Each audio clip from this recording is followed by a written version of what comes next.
کہتے ہیں کہ کسی جگہ پر بادشاہ نے 3 بے گناہ افراد کو سزائے موت دی۔ بادشاہ کے حکم کی تعمیل میں ان تینوں کو پھانسی گھاٹ پر لے جایا گیا، جہاں ایک بہت بڑا لکڑی کا تختہ تھا جس کے 7 پتھروں سے بنا ایک مینار، اور مینار پر ایک بہت بڑا بھاری پتھر مضبوط رسی سے بندھا ہوا ایک چرخے پر جھول رہا تھا۔ رسی کو ایک طرف سے کھینچ کر جب چھوڑا جاتا تھا تو دوسری طرف بندھا ہوا پتھر زور سے نیچے گرتا اور نیچے آنے والے کسی بھی چیز کو کچل کر رکھ دیتا۔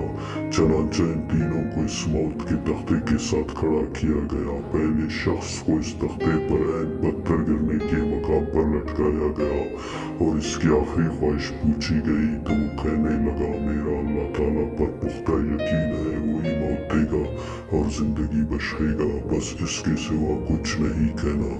اس کے بعد رسی کو جیسے ہی کھولا تو پتھر پوری قوت سے نیچے آیا اور اس شخص کے سر کے اوپر آ کر رک گیا۔ یہ دیکھ کر سب حیران رہ گئے اور پختہ یقین کی وجہ سے اس کی جان بچ گئی اور رسا واپس کھینچ لیا گیا۔ اس کے بعد دوسرے کی باری تھی۔ اس کو بھی تختہ پر لٹکا کر جب آخری خواہش پوچھی گئی تو وہ کہنے لگا، میں حق اور سچ کا نمائندہ ہوں اور جیت ہمیشہ انصاف کی ہوتی ہے، یہاں بھی انصاف ہوگا۔ اس کے بعد رسی کو دوبارہ کھولا گیا، پھر پتھر پوری قوت سے نیچے آیا اور اس بار بھی اس دوسرے شخص کے سر پر پہنچ کر رک گیا۔ پھانسی دینے والے انصاف سے حیران رہ گئے اور دوسرے کی جان بھی بچ گئی۔ اس کے بعد تیسرے کی باری تھی۔ اسے جب تختے پر لٹا کر آخری خواہش کا پوچھا گیا تو وہ کہنے لگا، پہلے کو نہیں اللہ پر یقین نہیں بچایا اور نہ ہی دوسرے کو اس کے حق و انصاف کے نمائندہ ہونے نے۔ دراصل میں نے غور سے دیکھا ہے کہ رسے پر ایک جگہ گانٹھ ہے جو چرخی کے اوپر گھومنے میں رکاوٹ کی وجہ بنتی ہے، جس سے رسا پورا کھلتا نہیں اور پتھر پورا نیچے نہیں گرتا۔